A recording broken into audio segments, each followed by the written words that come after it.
You're listening to the Comic Crusaders Podcast. I am your host, Al Mega, CEO of Comic Crusaders and Undercover Capes. In this show, I'm sitting down with creators from all walks of life to talk about inspiration, process, the lessons they've learned, and a whole lot more.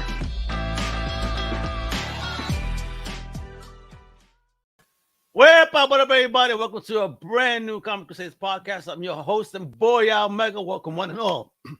Excuse that. I got to keep drinking some stuff, right? Obviously. Anyway, today we have an amazing guest, yo. For this person, he's an advertising and design, but he's a tattoo artist.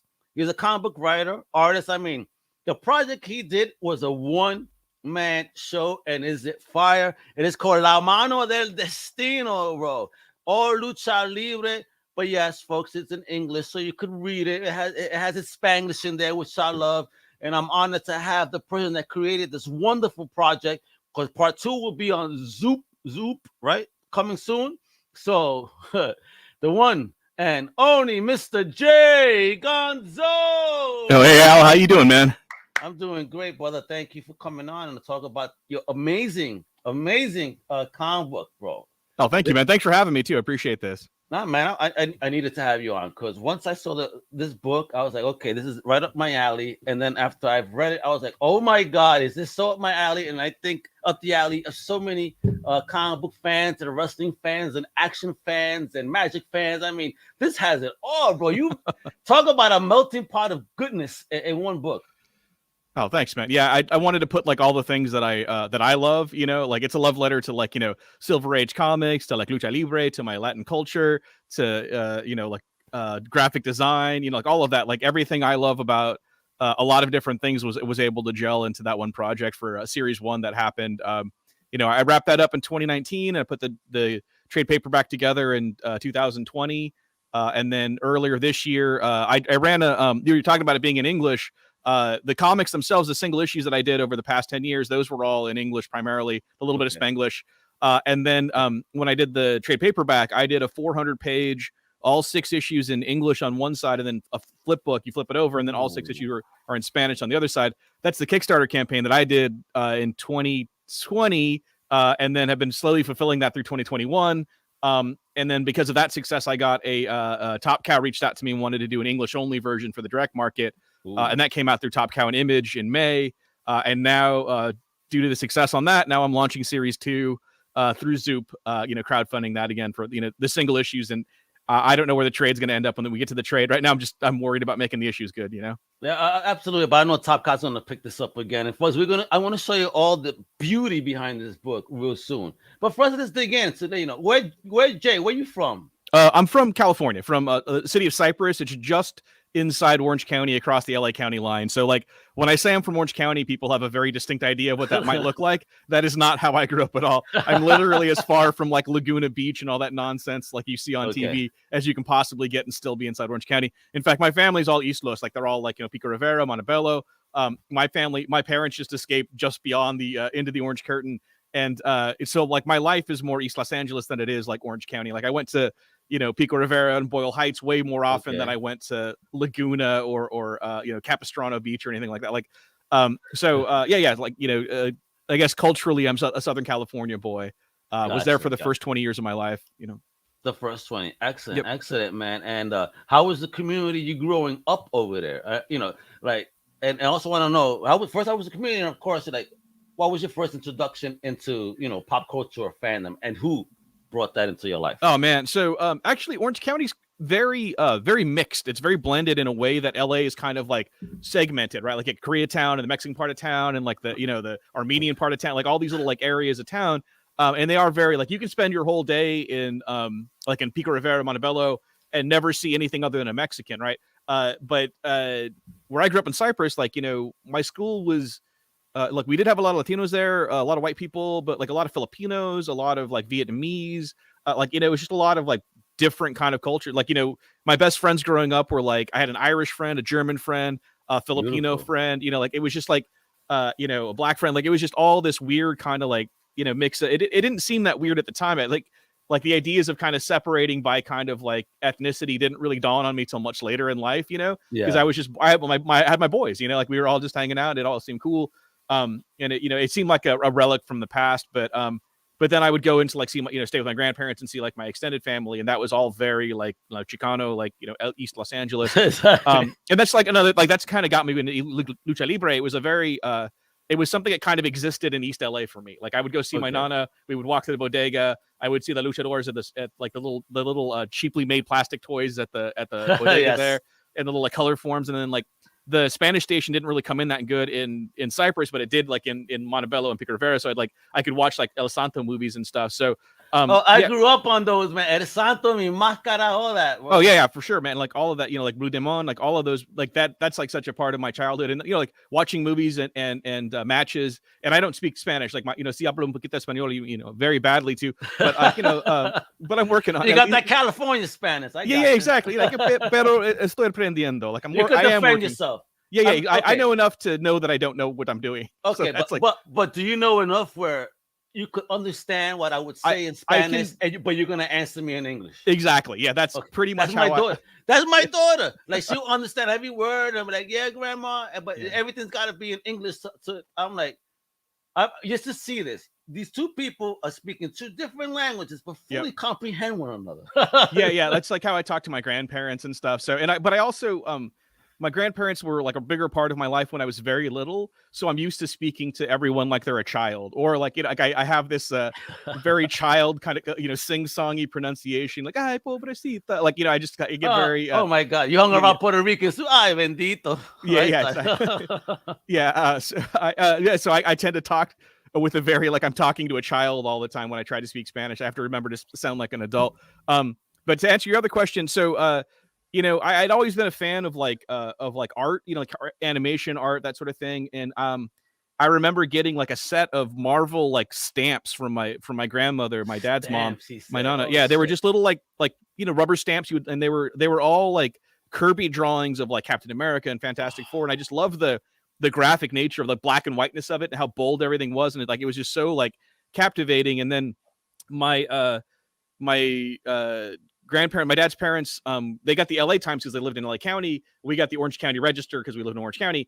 The funny pages in Orange County didn't have the Spider-Man daily strip. The ones in LA, the LA Times did. Okay. And so my dad's dad like knew that I liked Spider-Man, and so he would literally just cut them out of the paper every day because he's a guy who read the paper every day. And so every so often we just like every couple of weeks I go see my nana, and there'd just be a stack of Spider-Man strips, and I would just like I love the art got style. You hooked up, man. Yeah. And then so I just love Spider-Man. I love that style. I love Spider-Man as a character. He's the reason I do comic books. Like that John Romita illustrated Spider-Man from the 70s is like that's my Spider-Man. I had the Power record. I literally have the Power record up on the wall here. With the Romita cover that Dick Giordano did the artwork. I actually talked to Neil Adams about that because he's the guy who facilitated all of the artists from Marvel doing the work for Power Records. And he and I had a really cool conversation about it. But anyway, and then it was like somewhere I was like, maybe 9 or 10 years old. G.I. Joe was like the action figures were out, and I didn't know that the comics were out. I just went to a 7-Eleven to get like I think like just a Slurpee or something. And my buddy, a really good friend of mine named Artie Smith, he was like, hey man, I gotta get my comics. I'm like, comics? Like, well, they still make those? They seem like, like hula hoops or something. Like, yeah, something from like they still make like those? Yeah, like lawn darts or something, like, fabled, like, oh, I guess, and like, yeah, there's a spinner rack at 7-Eleven, and he just grabs like a G.I. Joe and he let me see it. It was like, you remember what issue? Because it was issue I want to say 12 or 13. Let me look it up right now. I actually own it again. Like I borrowed it from him that day, and it was never really mine. But then later on in life, I'm like, this is the first comic I saw off the rack. And cool. I do believe was it like 82, 83. Let me see here. Issue 12. I think it's 12, maybe 11. Hold on a sec. Let me see if I can pull this up on my phone. See, mine was around the Order of Snake Eyes when I got my first eyes, and because I love Snake Eyes, and they said when I saw the cover, I said Order of Snake Eyes. Oh, that's the one with the where he gets his face blown off. It's got the 3 of them on the cover, right? Yeah, it has the red cover with the photos and all. Yeah, exactly. Yes, exactly. Hold on a sec. Let me see. I don't need to look that up, folks. Yeah, it's a good issue. I remember being really disturbed by like how his face gets blown off in that issue. Like, yeah, right. And just not that how fucked up Storm Shadow is as we get more into the story, like because we get that story too, and that's a classic first appearance. I mean, that's probably one of the greatest first appearances ever. A whole silent issue. Oh yeah. right? You know what? And I wanna saw say a cartoon like that. It was issue 9. It's the one with Scarlet like falling out of the helicopter on the cover of it. So that was like 82 or 83. God, I'd have to look that up.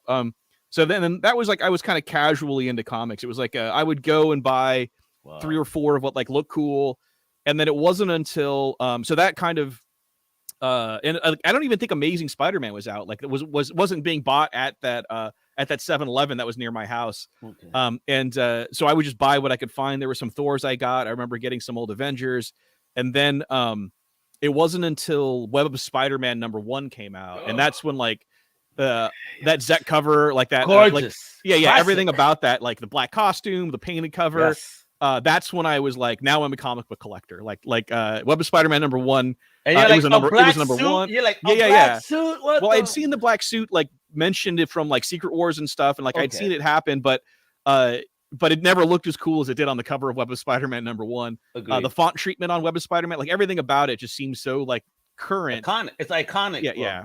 And so since then, like and then I just started buying everything Marvel, and it's like I'm becoming a fan when like Simonson's on Thor, when Miller's still doing Daredevil, like it's just you were spoiled. Yeah. Like the Dark Knight comes out like a year later. Teenage Mutant Ninja Turtles like launches that year. Christ, like, it was a good time to get into comics. I didn't realize how good I had it until much later. But not until right now, right? When you start looking at a lot of the stuff, and then you're like, damn, then you see value on top of that. You're like, oh my god, my god. I've been catching heart attacks on Instagram. Yeah, those books that I had that I'm like, oh man, like, and I keep having to go back and buy them, and now I'm realizing like what I let go, because like I loved Comico when that started, like when they started doing color stuff, like Comico was doing like the Grendel with the Panda Brothers, Elementals and Justice Machine, that Mike Gustovich book. Like I love those, and I had them and got rid of them, and now I'm like going back and trying to like put a Grendel run together, the Comico Grendel run together. And I'm like, I have one. I have 2 through 6 now, but it's like they get like hard to find, and they're also like kind of pricey if you want like a decent condition one to read. I just buy my comics to read them. Like I don't have any slabbed comics. I don't look at them as investments. I hate slabbed comics. I'm trying to get rid of most of my collection because I finally decided I've let go of so much stuff over my life, Jay. I mean, tons. All right, I'm going to thoroughly only really collect hardcore Spawn and Conan. That's it. I have tons of other stuff. I want to start getting rid of it. The only thing that I am going to hold on to is my Captain America run by Mark Gruenwald, because I think that he's one of the most underrated Captain America writers of all time, creators, because he gave Cap a whole fucking rose gallery. And no one gives him any respect, son. Well, I mean, like most of the current Marvel universe is being predicated on all of that Grunwald stuff. I mean, you look at like that. But is the credit there? You know what I mean? Yeah. I mean, he's also gone too. So like, what good is it gonna? But I think people who know how good that Grunwald stuff is. Like all of that, like U.S. Agent stuff, like that was fantastic. That run up to 150 or 100, maybe. I don't remember like what it anyway. It was. Yeah, I would again. That was what I was buying off the rack. It was just the stories that were happening when I was. You and I are around the same era, brother. This is crazy. Yeah. I love it for sure, man. But man, that's how I got into comics. And then I'd always like wanted to draw them from very little. Kind of always trying to like put comics together, drawing like I remember doing like a book fair poster with like Wolverine on it when I was like and when I was going to school. And then I got accepted to like the Orange County High School of the Arts for like their visual art program to be like a fine artist, and fine artist, painting, sculpting, printmaking, all of that stuff, like all the kind of a classic training, and they just poo-pooed the hell out of comic books, man. They saw no value in it. Yeah, wow. They shit on it pretty hard. And can I swear on your show? I don't know. Yeah, absolutely, bro. Okay, cool. It's an adult show. Yeah. So they definitely most of my teachers there really shit on comic books, and then I like getting out of school, I'd seen so many of my friends start to graduate and try to make it as like artists and how hard that was, and I decided I didn't want to be a starving artist, so I jumped into what used to be called production art or commercial art, graphic design, and then I got my degree in graphic design, and kind of always kind of balanced like something between graphic design and being an illustrator, because I've always illustrated. And then as soon as I got my degree, though, that's when I learned how to tattoo. That's when I like. Oh, really? Like literally like within a month. He gets a fine art degree and goes, "I want to be a tattoo artist." Well, I mean, I have a fine art degree, or I have a graphic design degree and a fine art education. And then I think it helped me as a tattoo artist. And literally the same month I got my degree, I finally got my degree. I got offered an apprenticeship to tattoo, and I did that. I was in shops for like 6 or 7 years, and then I had kids, and I was like, tattooing's great because you'll make like $700 cash like in a day, but also you'll go 2 weeks without making a penny. You know what I mean? So you'll and my daughter was going to be hungry every day, so I needed like a job with like benefits and consistent pay. So I had to like get a real job. So that's when I dusted off the portfolio and started working in advertising, and I just flopped around advertising. Advertising or tattooing? Tattooing. Advertising. Tattoo is fun. I'm not even going to ask you that because I've met amazing people as tattoo artists. Not that I'm tatted, but I've gone with people when they got on their tats and just the conversations, bro. But but here you are. You love comics. You go to tattooers, but then you're doing this corporate advertising thing. Yeah, it was tattooing that got me back into comics because I had taken like a couple years off of it, and then the guy who apprenticed me to tattoo, he was a big comic fan, and our shop was in the same plaza as Greg's Comics in Mesa, Arizona. And I would just walk down, and like he had a pull box, and so I was his apprentice. So every Wednesday he's like, "Hey, go pick up my pull box," and I would go pick his pull box up, and I would buy new comics. And I was like, that's how I got back into like really being a fan, and I haven't looked back. Like that's the only break I took was like between when I graduated high school and like 21, like what is that, like 3 years I took off, and then I jumped back into comics. I took a break too because I got married, kids came along, and I took a break for a couple of years. But the only thing when I say break, I always picked up my Spawn, but I really stopped buying everything else because let me just keep this collection because I have this I'm that person. But when Transformers came out from Dreamwave, I was like, oh my God, what is this? And then it was that shit that pulled me back in. I had everything Dreamwave Transformers. I mean, what a cool fucking run, bro. Yeah, I don't know what pulled me back in. Like, I remember Sin City was coming out. I remember reading that, really enjoying it. I'm trying to think what really got me back into. You know what it was? It was Jason Pearson's Body Bags, because like when Image started like that kind of. When they kind of figured out what they were doing post Founders, because it took them a minute. Like once the Founders kind of like started dropping the ball, and like Rob gets fired and all of that, and then Jim and Rob go back to Marvel. They kind of floundered for a minute, and then it was like when Jason Pearson put out Body Bags through Image, and the Image kind of figured out like and that's right before Battle Chasers comes out, and like that like that kind of that wave of like of Image creators, like that's like, but Pearson's Body Bags is what pulled me back in from my break, like because I was kind of casually just reading like what my boss had, and then when he got Body Bags #1, I'm like, I'm gonna get one of these for myself. So nice. Speaking of which, Jason's actually a friend of mine now, and I have tattooed him. I have like he has two Day of the Dead skulls on his chest that I tattooed.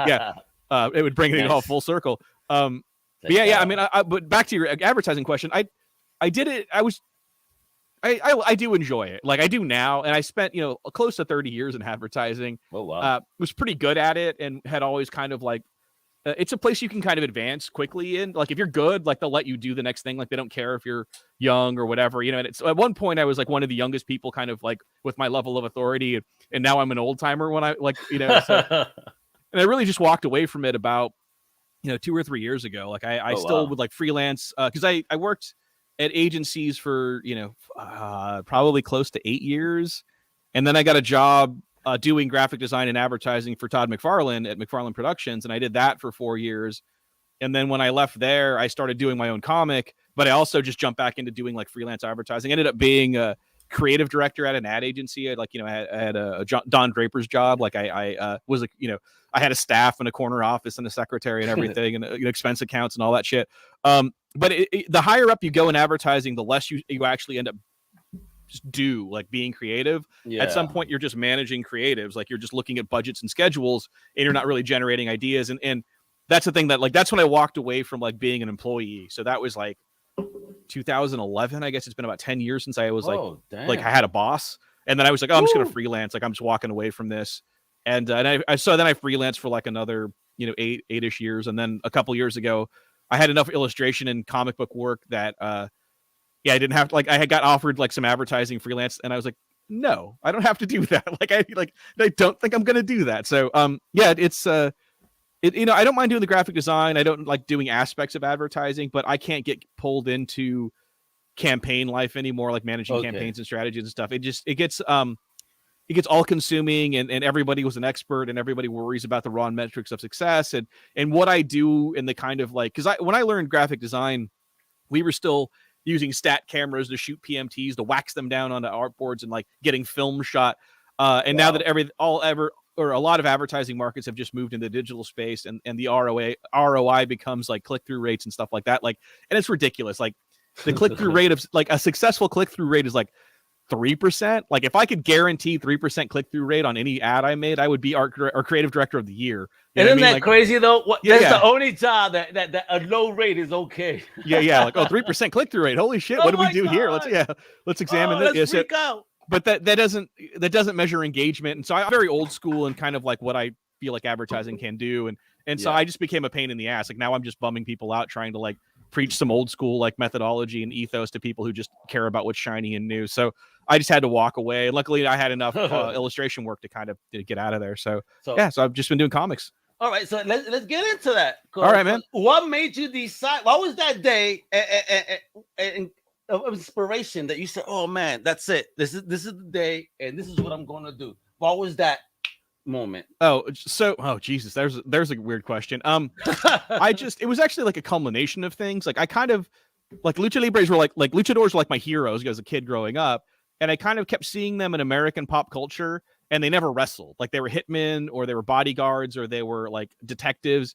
And I just kind of and I'm going to see anything that has a luchador in it. And I just kind of kept getting bummed out. I'm like, why doesn't the wrestler like wrestle? Why are they not wrestling? Why are they not kicking ass? Why does he even have a mask on if he's going to pull a gun out, or if he's going to, like the guy, he's a luchador, let him be a luchador.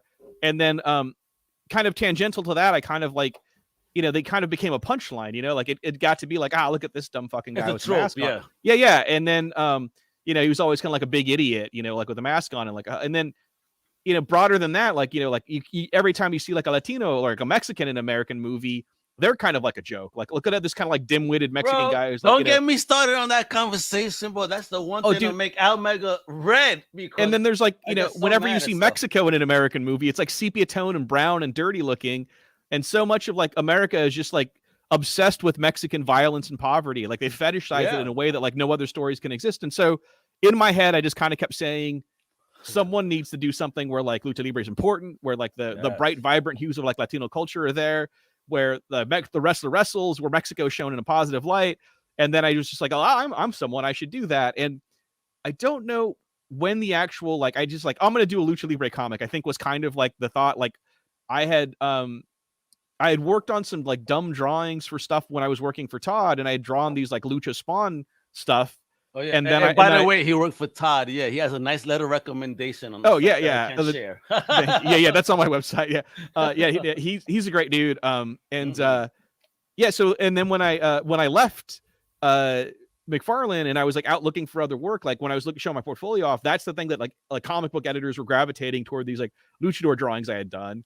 And then I was like, I'm going to do like, I had the story idea that I cobbled together. I made sure Todd wasn't going to use it. I'm like, hey man, are you going to do anything with like that lucha spawn stuff? And he's like, nah, man, you can do what you want. Like, wait a minute. You just fucked me up. Lucha spawn? That was like that possible? That was something we were working on when I was there, but it left when I left because he didn't have anyone kind of capable of pulling it off. My God, bro. Now I am picturing a He-Man looking spawn looking like a luchador. Yeah, no, I mean we had worked on it, but I mean it left when I did, and Todd gave it to me. So sorry, man. It, bro. If the industry had been a little better, if I had stayed there a little longer, you might have gotten lucha spawn. So I would have, bro. I would have been over there like brown on rice. Oh man, that would it was going to be cool, Anyway, so that was the thing that like a lot of editors dug, and so I kind of had a vague idea of what I would want to do with it, and then one of the editors who dug it was over at Dark Horse, and they're like, "Hey, man, this is cool. Like, do you have a whole story to go with this?" And so I said, "Yeah, of course I do." Because that's what you do with editors. You say yes, and they figure it out after the fact. Yeah. And he's like, "Well, let me see a whole first issue and what your plan would be for the miniseries." I'm like, "Okay, cool." Ooh. So that I went home and I like, okay, and I have a bunch of like. Shit. ideas like kind of floating around about like destiny and identity. And there, I had toyed with the idea of like it being a little darker and violent, and then also ideas of it being kind of a little more slapstick and like funny. And I kind of was like, no, this needs to kind of like ride that line of like the humor needs to come from how serious it is and not like a wink and a nod, like, look how dumb this is. Like, it needs to be a celebration of these things, because I don't want it to be a piss take where people can get the wrong idea about it. Like, I want this to be like a love letter. And so I came up with a story, and I did the whole first issue, and then Dark Horse ultimately passed, obviously, but I had done all the work, and I was like, well, shit, like I have a whole first issue. I know what I want to do with the rest of it. I'm going to move forward. So I did that. I showed it off to a few other editors. Everyone dug it, but nobody wanted to publish it. Just didn't have room, like, in their roster for it. Schedule a roster. Yeah, exactly. And everybody like was really positive though. Like every editor I talked to, like Bob Schreck was super, approving of, like, God, the guys over, like, I'm trying to think, Oni was really like positive about it. I think when Chris Ryall was over there still. I love the positivity, brother. But I mean, here you're bringing an original Latino story. Latino history and story. I mean, without feeling that way, which is what's great. Yeah. I mean, like, it had to be authentic to me. Like, that was the thing that, like, I just get bummed out about. Like, any time I see all this time I see Mexico, Mexican culture, lucha libre, anything about like my culture gets misrepresented. I get you. And they, under the guise of realism, but like, oh, we just need to talk about cartels and violence and beheadings and stuff like that. Well, that's not all that Mexico is. Man. Yeah, exactly. I mean, like, if you only showed the shitty parts of America, you would think, like, if you only showed like downtown, like Los Angeles and Detroit, and go right here. I'm in Orlando, Florida. Orlando sounds nice, right? But go to Orange Blossom Trail. Let me see you last night. Okay? Yeah, exactly. Yeah. So if all you ever saw was the shittiest parts of America, you would think it was a shithole too. So. It was a ghetto. Absolutely. Yeah. Yes. I mean, you know what? They do only show the prettiest parts, which is about 5%. Yeah, exactly. Like just on the coast here and there. Like, look at this little resort spot. So anyway, I just wanted, it was important to me that it would be represented in a positive light and be a celebration of the beauty of my culture, and not this kind of like dour, like let's be miserable for maudlin kind of like examination of the misery of the human condition, because I'm over that with comics. I mean, comics should be fun and exciting, and that's why at the end of the day, like, I just wanted, my pitch when nobody knew who I was like, people like, oh, what's this about? I'm like, hey, remember when comics were fun? Like, that's what this comic is. It's just dumb fun. So yeah, that's kind of, that was that aha moment, was like when I realized it needed to be fun. And then also, like, when I worked for McFarlane, I couldn't really show my kids anything I worked on. And then when I decided to do my own thing, I'm like, I'm going to make this so that like people my age could dig it, but also my kids can like read and understand it and enjoy it as well. And that was kind of like that kind of center median path that I was going to take with it. I want to dive into the world, but first, let me, this is the trailer for the series 2. Okay. I have imagery for series 1, so I want people to be teased, because once you see series 2 teased here, folks, you're gonna have to get series 1, because like he says, it's true. Making comics fun again. So I don't want to use it in that way. It's just something like that. Yeah, exactly. That butthole mouth. But I'm saying that he definitely has some great comics here that does bring it back to the heyday where you're like, oh man, this is just a great story. So check out this trailer for series 2, which is going to be coming on Zoom.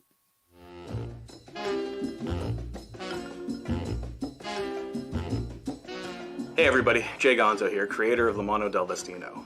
Just wanted to take a second to let you know that Series 2 of Mano Del Destino is going to be happening through Zoo. Series 2 is slated to be a 5-issue miniseries, still written and drawn by me. In the original series, we hinted at a broader world in which lucha libre was the most important thing in that world, and in this series we're going to be exploring that much, much further. Because the luchadors are famous in their world, they do things like make TV shows, have cartoons about them, and make movies. In this first issue, we're going to have the entirety of one of the movies Mano has made. This movie is called Tangier Target and is an homage to the James Bond films of the 1960s. It involves Mano going off to foreign lands as a proxy for the CIA and finding trouble along the way. Issue 1 of this series is going to be an 80-page giant, wherein we see the direct continuation of the story from the first series. Then we'll move to a movie premiere and watch the entirety of Tangier Target and see the comic book adaptation of that movie, concluding in the last section of the book, which will be back in the real world of Mano Del Destino. As this series explores the world of Mano Del Destino, we will be introducing many new characters, both friend and foe, as well as exploring new exotic locales within the world of Mano Del Destino. Backing this campaign will allow me to solely focus on the creation of Mano Del Destino. We'll be closing at the end of January, and I will be producing the book through February and March for early spring delivery on the books. I know some of you backed the Kickstarter on this and have moved over to Zoop to support me, and I thank you for that. I know some of you are wondering why I've gone with Zoop, and to be honest with you, it's just the wonderful support that they offer. With Zoop, they handle all the fulfillment and logistics, and all I have to worry about is making the artwork. And those of you who did back the Kickstarter know all the problems I had with the logistics there. So I've called in some trained professionals to help me on that front so I can make sure the quality stays as good as it was with the original. I thank you for your time, and I hope you consider backing.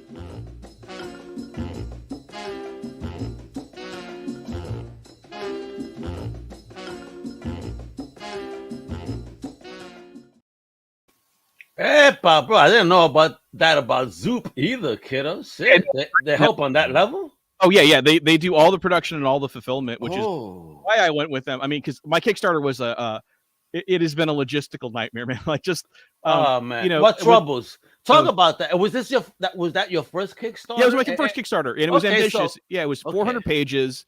All had to be like offset lithography. I couldn't print it digitally because of its size and the paper stock is like my comics are on newsprint. I want them like look and feel and smell like old comics because they happen in the 60s. Oh, I love it, bro. Yeah. Like that's why that's why they look the way they do. Like I wanted to appropriate this kind of like stereotypical like Anglo hero paradox or paradigm and like subvert it into like, you know, being about like Latin culture. So anyway, and it was like oversized and it's spot varnish and it has a gold foil belly band that goes around it. That's a championship belt replica. So it was ambitious.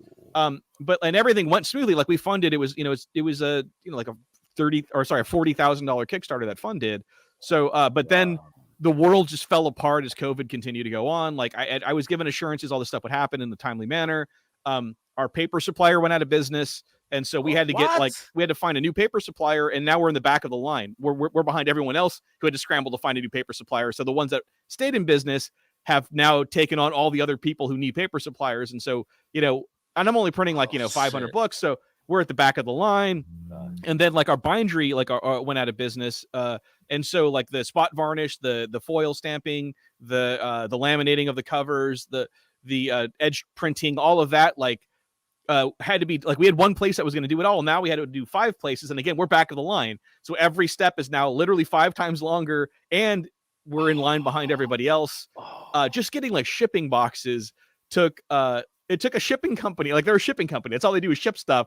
I bought boxes from them. It took me almost 6 weeks to get my boxes from them. What? It was like just dumb stuff. And then I wanted to, one of the reward tiers I had was like silk screen prints. And so I just needed to go buy some silk screen hinges or these hinges that hold a screen together because my company that normally does my screen printing, they're backed up until March. So I'm like, I guess I'll do this myself. I just need to go buy some, some of these hinges. Those hinges are on back order. Those are going to be another 4 weeks to come in.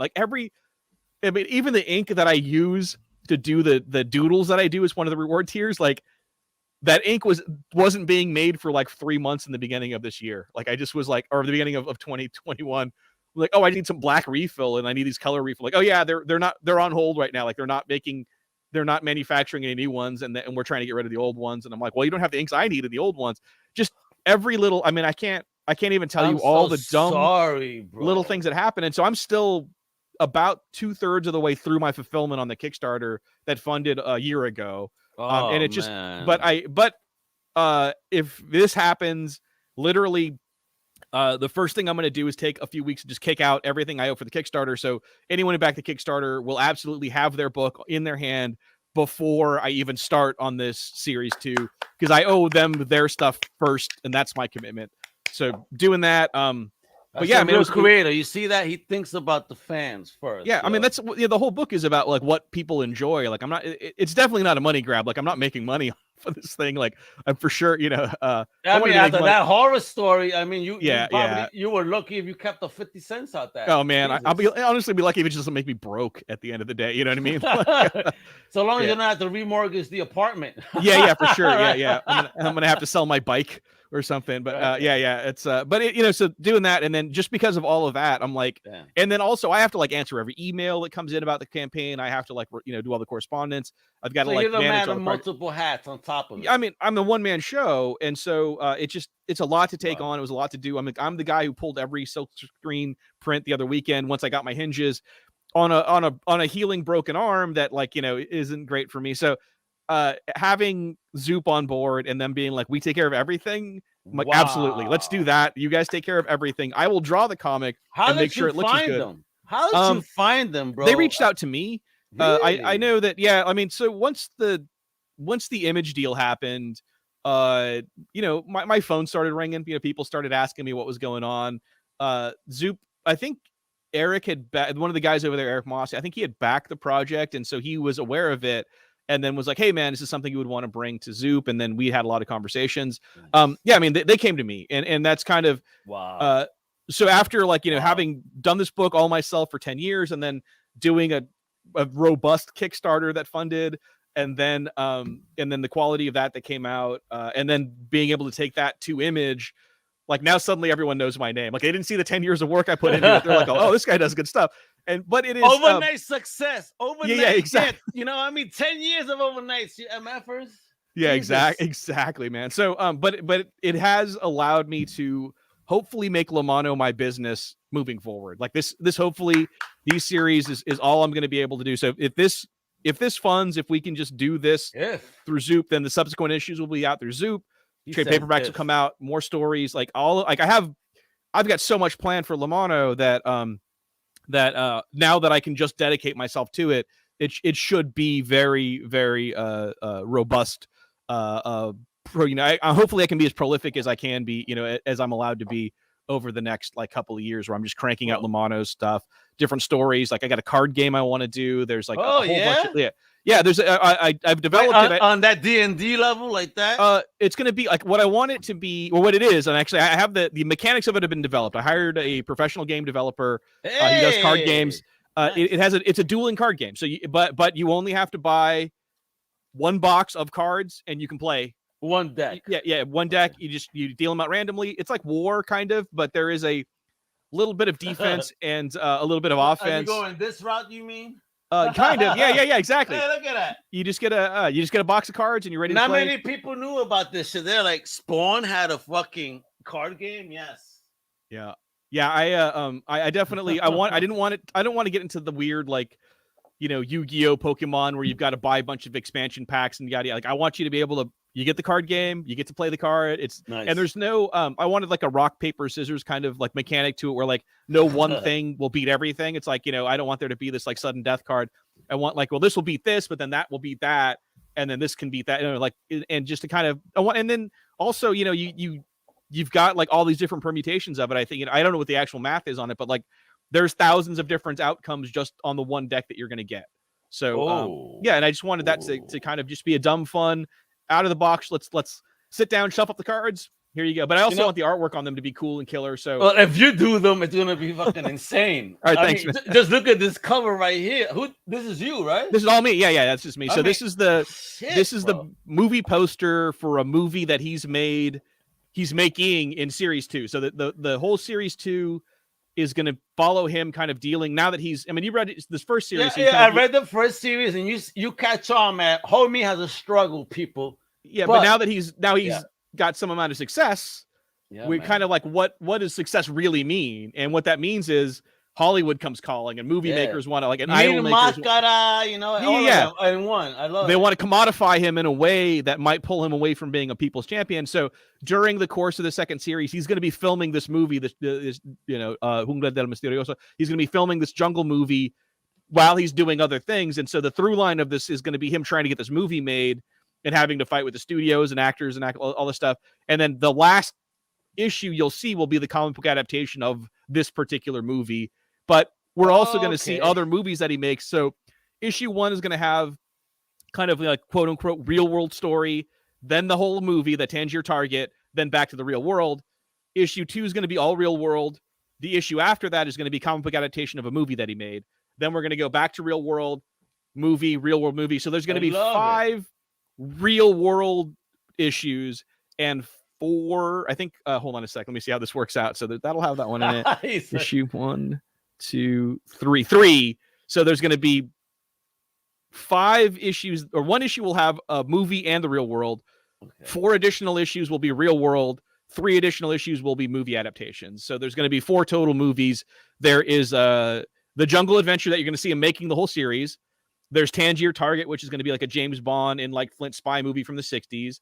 Wow. There's going to be the Gamma Zotes versus Destino Bot, which is going to be a sci-fi movie, giant monster versus giant robots. Yes, exactly. Giant Robot versus Giant Monster. Right there, that Destino bots with the gamma. Holy then shit. there's gonna be a so what do we got? We got spy, we got sci-fi, we've got the Jungle Adventure will be the last one, and then the one in between, the second to last one, is gonna be a surf movie, like a very like kind of like 60s surf movie, not quite Frankie and Annette, but more like Big Wednesday kind of movie, like just like I just it happened in the 60s, so I want all of You're those making kind of, like, me 60s... think like he's gonna do like an Elvis type movie now. Oh, totally. Yeah. I thought about doing, like, honestly, if this works really well, there is so much stuff I want to do. Like, I want to do, if the first issue and the second issue like do well enough, one of those movies might come out on vinyl. It might be a power record, so you get a 12 by 12 comic and vinyl record. If these do well enough, like I want to do get voice make actors. Make it happen, people. Community, yo, look right there, yo, make this shit happen. A power record now, that would be so fire. And then I do want to do. I was thinking about doing an album, like doing like Elvis, like he does it, but I want him to do like those old like Los Teen Tops and the Hitters, like those guys did like rock and Espanol. They took American 60s hits and they did them in Spanish. I kind of want to do that, but have like a very like Huapango kind of feel to the music. Are you gonna like sing for me or what? Oh no, I'll hire somebody. Like I'll just produce it. I mean, if I can find someone who can have that kind of like they have to sound right to do it, but just maybe do like 4 songs or something. At the end of the day, what you really have to do is purchase that old equipment, so that way you don't have to fake the sound. Oh yeah. Well, I mean, there's so many good plugins nowadays. And my daughter's a music producer, so I can have her kind of like like kiddo. You know what? I helped create you one night. Yeah, exactly. So it's time you pay your dues. No, she's totally down for it. It would all be like in my head, what I would want to do is kind of take the like 60s folk music that's traditional songs that don't have a copyright, and then do like Spanish language versions of those. Oh my God. God. Things like the House of the Rising Sun and like Dink's song and things like that like I don't have to pay a publisher. I'm like, oh, this is public domain. I can just do these songs. Do it. Yeah. Hey, so what's this, bro? You're fucking me up with this because I've seen. I'm a fan of that Alien show, and show this about this being the first astronaut. Yeah. So this is obviously it's a luchador, like in that kind of Aztec bas relief like sculpture. The first page of issue 1, which I don't think I sent you, unfortunately, is going to be like you're going to see the temple that he's arrives at, and this temple has like luchador. It's Aztec temple, but it has all this luchador iconography throughout it, and that's where we get to that like that Olmec head that has like his mask on there. So that's. So I don't want to give too much away about this. Aliens are fucking luchadores. That's where they got inspired. But I want to show that the luchador tradition goes back to Mesoamerica, and then this is the blueprint for the theater. So like in America, we've got like the Grauman's Chinese theater, and it's all Chinese themed. In the mid in the theater. So this is the movie theater that he goes to, which is all Aztec themed. But it also has like if you see like the sculptures on there, they have like little lucha libre masks on them. I think you're about to inspire an architect right now. They're about to bring this shit to Vegas, kid. I mean, dude, I would love to there's a really great theater in LA, downtown LA, called the Mayan, and it's very much like this, where it's like it's all like Aztec or kind of Mayan themed. It's like Mesoamerican themed. But I would love to see all you, bro. Yeah, that's just me designing it because I'll need to figure it. Like I don't. If you read the trade paperback, like I've got the floor plan for Lamano's house and stuff in there. And, bro. I mean, you're sick. That's what I'm saying. You people, you don't understand. If you see this trade, please, get this volume 1. Yeah, you can buy volume 1 online. Yeah, you're gonna dig deep. He digs deep. I mean, in Gonzo's world, this exists. This is real house. This is the house. You could design your own house based on this shit. Yeah. I mean, it's like I talked to an architect friend of mine. And she's like, "No, that looks good. Look like you could actually build this house." I'm like, "Awesome." Are you proud? Did you do that intentfully? Oh yeah. I mean, I just wanted to make sure that nothing bugs me more than like laziness in comic books when you'll like see someone's like house, and then the next time you see their house, they're missing doors, or like where does this door go to? Because you see them go around the corner, and now there's like that door doesn't go anywhere. You're like, I wanted to make sure that it makes sense. Just logistically, because I don't want to get called out for it not making sense, because that's something that bothers me. So I just, when I build the space, I'm like, okay, this is like, I draw the diagram of like, sometimes I don't go as far always like I did with Lamano's house, but it was going to be a place he was going to be in a lot. So I made sure that it was a real space, and that you could. Because you are Lamano, bro. Jay Gonzo is Lamano, bro. And he needs to make sure he's living comfortably. Exactly, man. And also, like, I would just love that house that I built for him. You know, like, it's all stuff that I like. I mean, most of this is just shit I like. You know, like, I'm just putting in like the things that I enjoy, the cars I like, the furniture I like, the decor I like. Yeah, I mean, and even the fashion. Because look at homie here, yo. Look at this design. This shit is sick. I look a wrestling priest. I mean, yo, I could see this shit in the WWE or AEW. I mean, a dude walking in like this, taking off the priestly robe, and say, "I'm about to bless you, son, with a beating." Yeah, well, that comes from Fray Tormenta, who was an actual wrestling priest. It's kind of what they loosely based Nacho Libre off. Wrestling priest. Yeah, in the like 60s and 70s, his name is Fray Tormenta. So that's where I got the Fray, Bestio.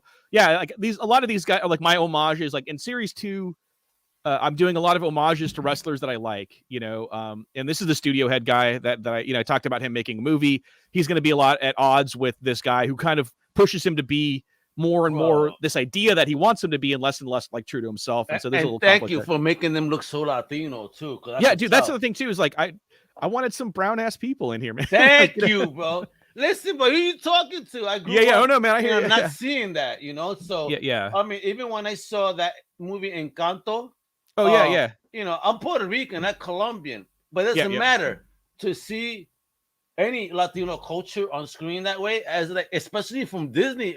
At first I didn't think too much of it, and I'm sitting there, and a half hour later, I'm like feeling mad emo, like holy shit, I'm seeing me on screen.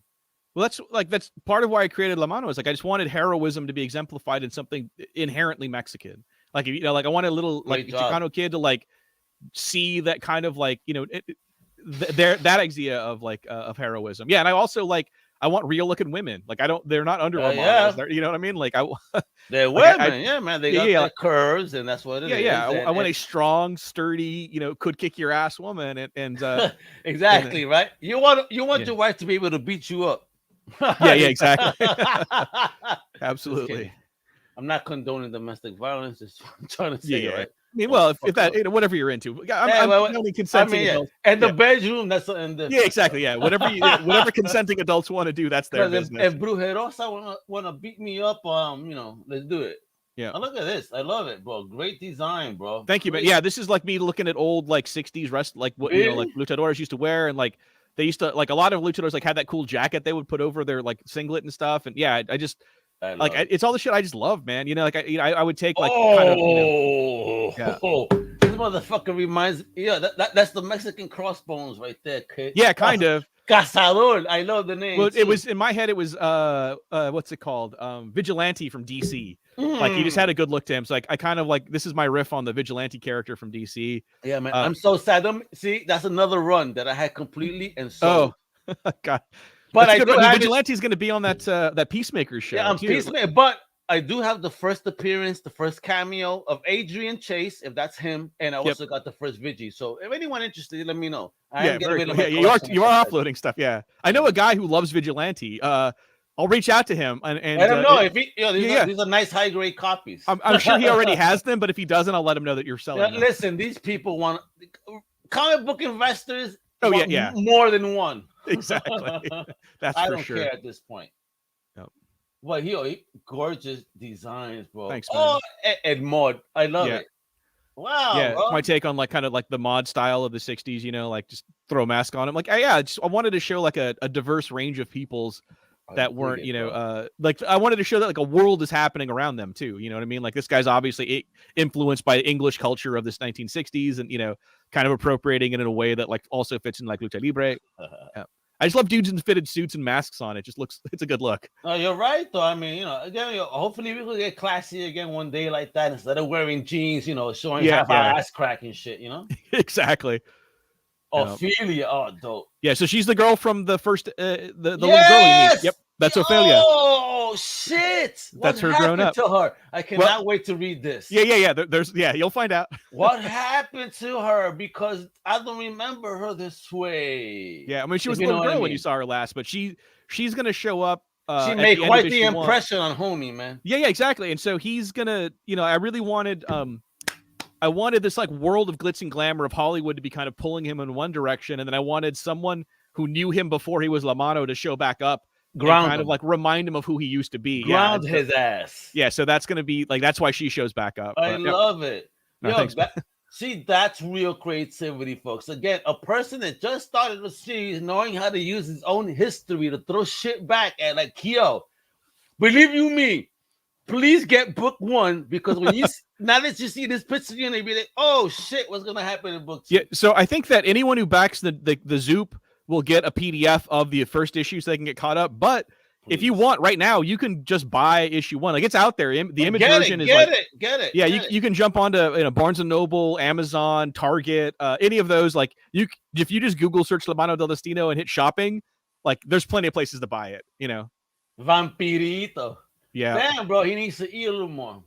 Yeah, well, that's what I wanted. This real, like, skinny kind of wafy guy, like, because there were so many like luchadors who were those, like, really kind of featherweight dudes who, like, were just real, like, lanky kind of. I love, like, I want different body styles too. Yeah. Like, I want, so that's because those lanky motherfuckers are the fastest. Yeah, right. Like, they can't reach too, man. Like, yeah. Oh yes, for sure. That's what I'm saying. You got the big dudes that you want to see them snap them in half, but nah, bro, these people are like foxes, kid. Yeah, they're hard to catch, man. That's for sure. I love it. Look at it, and that old school look too, with the gloves and all, and his suit. Love it with the vest. Thanks, man. Hey, I ain't messing with her. Yeah. I wanted an Exotico too. Like, I wanted Exoticos in the first issue, but it's like a tradition of lucha libre that goes back to, like, the 50s. That, like, like, now in today's society, like, there's a lot of talk about trans rights and, like, accepting of transsexuals and stuff. And, like, dude, lucha libre's had trans people forever. You know what I mean? So and it's never been an issue. Like, Cassandra is one of my favorite, like, current wrestlers. The one that I remember the most was him, Adrian Adonis. Remember him? Yeah. He was used to go in because he was the gay wrestler. I mean, like, wow. Yeah. If you go back and think about it, you're like, wow, y'all motherfuckers were fucked up, or what you were trying to tell us. Exactly. I mean? So I wanted to make sure that I got a Exotico into the as part of his crew that he's putting together. Awesome. And that's the other thing, is that first story was very much him kind of going it alone. In this series, I really want him to build a team of people, because his world is getting bigger. These are his people. Yeah. So all the Technicos here, they're all part of his group. Yeah. So Bruja Rosa, Jacinda, trying to think, El Mad, and God, who's the other person that's in there? There's 5 of them. I don't know. No, he's a bad guy. So that's Arudo. I think Ophelia, obviously. El Mad. No, he's a bad guy. She's Bruja. And Frabistio. He's those are his team that he's going to be put together there, and they're all very capable people. Like, I don't want him to be like oh, thanks. Like, I don't want him to be like superior to anybody, really. Like, I want him to have equals. There's the cover to issue 1. You know what's funny? My father still has one of these safari suits. Oh, nice, man. Yeah, I love those 60s, like that safari kind of era that happened. Yeah, it's like one of those style. Tell him, Dad, if you're not using that shit, send it to me. I'm gonna wear it on the show one day. I'll make it in a safari suit. Nice, man. That? Yeah, I just love the idea of like a dude in a safari suit with a lucha libre mask on. Is just a good visual. Some of my storytelling is just that. Like, I just think of a good drawing, and I'm like, how can I get a story built around this one particular visual, because it's just going to look cool. Yeah, that's it. It's fire. Yeah, and look how it looks on the cover, bro. Sexy. Thank you, man. Thank you. And talk about that publishing press of yours, man. Castle and Key. Yeah, when issues 1 and 2 of the first series were through Diamond, they were available for order through Diamond comic distributors, and you have to be a publishing entity to distribute through Diamond. I own a business. I have my graphic design business, and so I'm like, but it is J. Gonzo Designs, right? Like, that's the yes. So, and then the comic is J. Gonzo's Mano Del Destino. So I didn't want it to be J. Gonzo Designs presents J. Gonzo's. It's a little too self-congratulatory for my taste. So I was like, I'm gonna go ahead and just make a DBA. Like, I formed a DBA. I'll make my own publication company. So people are familiar on the journey. So you did X201 to do the DBA, not a formal LLC, so that way you operate under the business name. Exactly. Right? Yeah. But I do own the name. Like, I trademark the name. So Castle and People. Trademark is trademark, but just talking about the business setup. Yeah, business. Yeah, exactly. So I want people to understand that a lot of people are forced to do an LLC. Well, I mean, I had an LLC already. Yeah. I mean, you can do like an S corp. You can do all that, but a DBA is good too. It makes shit easier. In that way, you can still get checks written to Castle and Key, whatever, and cash them and not have to worry like, oh yes, I'm Castle and Key Publications, but go ahead and write that check to Jay Gonzo. Like it looks more professional when you own the names of what you're doing. Like I hate it when I don't hate it. It just always looks amateurish to me when someone like owns a business and they're like, what's your email address? And they're like, oh well, it's jgonzo at gmail.com. Yeah, exactly. Whereas like my email address is at jgonzodesigns.com. Like I own the just. You buy a domain, man. Get an email package. It's not that much money, and it just looks more professional. It's not. But and then if you get a hosting package, you can host multiple websites, and there you go. Create as many emails as you want. Shut up. Exactly. So I'm an entrepreneur too, kiddo. I know, man, all about that stuff. Exactly. Because I'm asking you these questions that I'm familiar with the because it's a journey, man. Yeah, it all looks like you want it to just be legit. Like don't half-ass it. So so I own Castle and Key. Right now I've only ever put out Lamanos. I had a couple of projects that I might put out later, and I think I put out like the first issue of like what is God, I can't remember the name. It was my friend Ryan Wynn did a book, and we put an issue out, and then he took it to another publisher. But like it's all just me like helping people because I know presses and I know production, and so it's just me kind of helping people out. Like I'm not looking to be image or anything. It's just me and some friends, like putting stuff out here. But what if somebody likes everything you do? They come from your vibe and they say, "Yo, I would like to kind of work with you guys. Would you accept?" Yeah, for sure. Yeah, I mean, I'll do what I can. I mean, other than having like, the name, like it doesn't really, it's not going to get you a whole lot, But I will I love helping people though, and I've helped people on like their own projects and just kind of doing their own thing. That's the Latino in us, my friend. What is it? A rising tide lifts all boats, right? Like we just kind of trying to make sure everybody's doing the best thing possible. I agree. I love that. Ain't that All right, thanks, man. Truth, bro. Ain't that the effing truth? So, what can we expect this bad boy? So we're gonna close out at the end of the month, so January, and then I'm gonna take February and March to produce it. I'm saying spring because once I give files over, like at the end of of March, when I give files over to Zoop, I don't know what their production lead time is. I don't know the state of the world. Like you know what I mean? Like, so it's like I will be done with my part at the end of March. Gotcha. And I'm hoping, I'm keeping my fingers crossed that the world is operating in a manner that allows for like a month to kind of publish, to print, get them over here and get them out in the world. Yeah, man, all I can really say is, before summer, and I think this is a nice kind of test case to see like what the actual lead time is going to be, like from dropping files off to like books in our hand.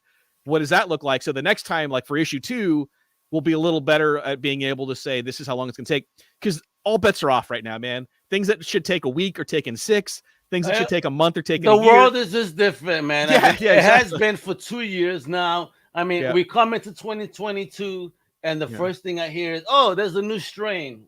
Yeah, dude, I got to say, like, God damn it, stop it! So for Christmas, I bought my wife a book that she really dug, and I bought it, and it was like when I bought it, they're like, "Okay, cool, you're gonna have it on the 22nd, so you'll have it for Christmas." Okay, excellent. While I was shopping for that book, I found a couple of books that I liked.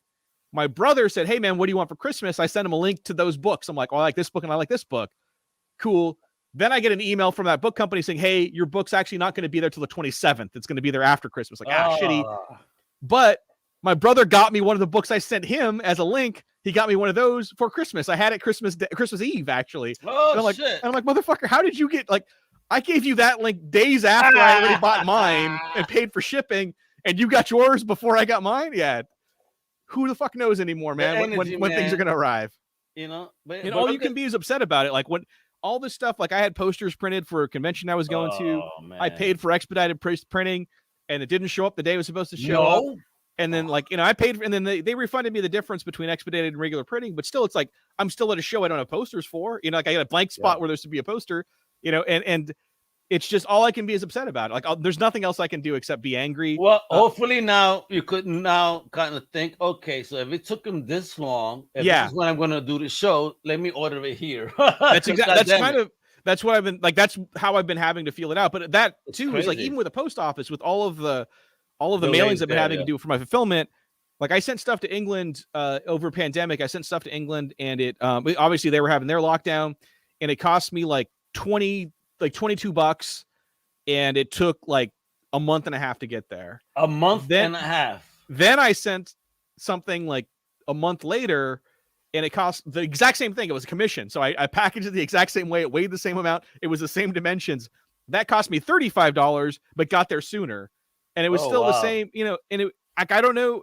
Again, dude, I don't know, man. Like, who can say about anything anymore? You know what? So, next time, just drive all the way to Vermont, and if it's going to the UK, just fling it across. Yeah, exactly. I might drive to Canada and then just have the Canadians mail it, because I feel like they're going to let that shit in quicker than anything in America. So that's why I didn't do international shipping on my personal Kickstarter. But I think that Zoop is also allowing for like retailer discounts for international shipping. Like they're set up to handle all that math, and that was just math that I couldn't do in my head, because I'm a basic guy. I was like, look, this is how much it costs for X amount of books. I divide that by X amount of, you know, how much it costs total. That means that I have to sell them at this amount and charge this amount for shipping, and that's what the number needs to be. I can't do like, well, if I sell some for half to retailers and then send some to over, you know, the shipping on other ones are, you know, that's algebra I can't get with, or, you know, maybe, you know, it's, you know what? I may be able to connect you with some people that can help you. So yeah, well, that's when Zoom showed up. Yeah. Let's just say, you know, but even with the marketing side and everything else, because I see they help you with fulfillment, you know, but who does the marketing? Oh, that's all Zoop too. They also do the marketing. They've been great about everything. Yeah, dude, like they're everything. Dude, they're a one-stop shop, and they're also curated too. So like you have to. They are going to set it up. I mean, they're only going to let projects in that they think they can work, you know, like that they can make work. So beautiful. I don't have to worry. I don't have to worry about me being next to kind of inferior product, right? I don't have to worry about some guy who's doing his first comic ever, and like my book's right next to his. Also, I don't have to worry about Keanu Reeves launching a project that's going to suck all the oxygen out of my project, you know what I mean? So, which happened with my Kickstarter. You know, like I launched like 2 days before Keanu Reeves launched his. Like, so all of the news around comics and Kickstarter was Berserker, and nothing else got mentioned. Everyone wanted to have a hot take on what it means for Keanu and Matt Kent to you know, like, do they really need to be in Kickstarter? Like, none of that's going to happen with Zoop. They're going to make sure that my shit launches, and has a clear like kind of like clear sky around it. Yeah. You know, there's enough breathing room around it so that the next project isn't going to crowd mine out, and potential funders or potential backers are going to be like, oh, well, what about this Keanu Reeves thing? Like, that was the thing about running a Kickstarter during the Keanu Reeves thing, is someone who clicks on Kickstarter on the comics page, the big image they're going to see is going to be, you know, Berserker, and there's a little Lamano, and it's like, yeah, and then that's not fair, man. That they I mean, like that, because it's Kickstarter. It's these are, you know, individual creators. I know that Keanu's a big name Kickstarter, but you know what? You were doing well without the big names before. And, you know, it's show love to these cats, because you wouldn't have a platform without these type of creators. Absolutely. But I mean, it is what it is. But, I get it. I personally like just for the ease of use and the security of knowing that aspects of this are going to be handled by trained professionals and not me. Who also has to draw the book. You have help. Like, yeah, dude, having help now, like, for the first time ever. Like, I've never had help. Wow. I mean, by the time I got to like doing my book for Image, everything was done. Like, all I did was give them files. Like, I didn't need them for anything. Cause like, man, it's built. I just had to resize it and hand it to them. So there was really no, other than the distribution into the direct market, like, you know, libraries and bookstores and that sort of, like, that's really like what they lend me access to. But as far as like everything else, like, you know, I had done it at that point. But with Zoop and with this project, now it's like, oh, the marketing can be handled by somebody. The distribution, like all of that, like discounts, retailer incentives, getting into the stores, all of that, add-ons, all of the math on that stuff, that's all being handled by people who do that for a living. Woo! And I am so thankful for it. Just like, create, man. I mean, that's what I love, man. This is things. It's my dream. It's all I wanted to do was draw comics. When I'm sitting here having to like answer emails or do like, you don't need to do that. Figuring out forms and stuff, like my studio mate hears me yell at least once a day. I just want to draw comics. That's all I want to do. Like, leave me alone. I don't want Viagra pills. Exactly. You know, I get you, brother. No, but that's what's great. You know, see, you're a real entrepreneur. You want to focus on your craft, and you actually know how to build a team now, or find the right resources. Because again, even I state that a lot. You know, creators need to create. So. You know, I feel like opening up services like that to help creators, because I see how busy they are. Not that I'm not, but I think I have more time than they do, because I want to see you guys do awesome projects that you're going to make me throw my wallet at. You know what I mean? Yeah. I just want to make good work, man. Like, that's all. Like, at the end of the day, I just want the project to be good. Like, and you're doing it. Yeah, I hope so. Thank you. I appreciate this. That. Yeah. Right here, we're looking for 10 racks, right? We got 28 days. You're already almost at half. Yep. We have like multiple options here, digitals. We got 80-page giants, signed copies, variant covers. I mean, Yeah. Art prints. I mean, retailer bundles, yo, like Yep. you said. I mean, how awesome. Or you could just give a tip, man. Give a tip because people like this work very hard. Oh, thanks, man. Yeah, and they handle all the back end on that, like deciding what the tier should be and like how that gets handled. Like, dude, I can't tell you how great it's been working with Zoop. So I know it's a new platform and people kind of got used to like a one-stop shop, you know, or two stops. Like either you were going to be Indiegogo or Kickstarter, right? Yeah, you know exactly. What, though? I've never heard anyone speak about Zoop the way you have, though. And thanks, I wasn't aware. Yeah, they're bringing so much to the table. Fools. Yeah, and honestly, the whole Indiegogo's Kickstarter thing is getting a little getting into ideology at some point. You know what it is. Yeah, you know what's happening on Indiegogo. There's and I groups Zoop, that shouldn't be involved. That I think that at the end of the day, if you want to call yourself a motherfucking gatekeeper, you shouldn't be involved in comics because no one should be a gatekeeper in this wonderful world. Yeah, well, that's what I love about Zoop, man. It's allowed me to step away from all of that. Like I don't have to like worry about any of it. I just got to make good comics, man. That's all I want to do. That's it. Yeah, as you did, because again, I was fully engrossed in the book. I could not drop it. Listen, for me, that is the mark of a fantastic book when you say to people, "I need another 15 minutes. I'm almost done." Like, like you're not dropping the story. Yo, bro, the flow, the rhythm, wonderful. The way that I could actually connect to the characters, job fucking done. You know, X marks the spots, check mark. I mean, resolution to the story, seeing the future of the story, just beginning to see the world and coming from that Latino perspective too. Just for you doing that and showing also, there was a particular scene in the book that showed the strength of Latino women. Not allowing their man to, be in a certain situation. I'm like, wow, bro, you repped, bro, hard. Salute, bro. Oh, thank you, man.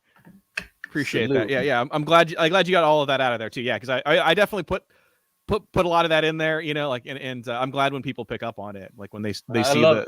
As a fellow Latino man, it's like, I'm not Mexican, I'm Boricua. Yeah, it don't matter. We all speak the same language at the end of the day. And I can understand your ass when you talk to me, so don't you worry. You know what I mean? Man. So thank you. But with that, folks, you've been a great guest, man. The last thing I always love to leave people with, especially with the experience you've had. Mm-hmm. You've had a wild experience, apparently. As you're trying to do the come up. What's the greatest piece of advice you would give creators also trying to come up? The thing I've distilled all of my advice down to is like one phrase, man. Draw like you mean it. Like, you know what I'm saying? Like, just put your heart into it, man. Like, don't fuck around. Don't look at money grabs. Don't look at what's trendy. Don't look at what's popular. Draw what's in your heart. Put it on the paper. Draw like you mean it. That's the simplest advice I can give to anyone. That shit is, I've never heard that either. And that's so truthful because in this book, you see that you drew as you meant it. Like, this is my book. The coloring, the action scenes, everything, the even the emotions. I mean, you're not a bland artist. Far from. I mean, we see emotion through the book, your storytelling technique. I'm giving you your flowers, bro. Thank you for putting yourself out there like that, bro, and just sharing your story, being bold enough to do that. I'm very proud of you as a Latino, But as a comic book fan, I'm fucking loving it. Thanks, man. I really appreciate that. Thank you, Gonzo, bro. You doing it, bro. Oh, thank you, man. Appreciate that. Now, so with that, bro, folks, please, right? Part 2, right? Part 2. Head over to zoop.gg. It's on the main page right now, and I think it will be for at least the next couple of weeks. So if not, there's a link there that's the direct link to the campaign page. But if you go there now, it's zoop.gg. It'll be on the main page. And again, if you want to get caught up, volume 1's out there. Yeah, volume 1. Don't get issue 1. Get the whole fucking volume. Get the volume 1. Yeah. That shit is fire, son. You don't understand. That shit is massive fire. I love. Thank you.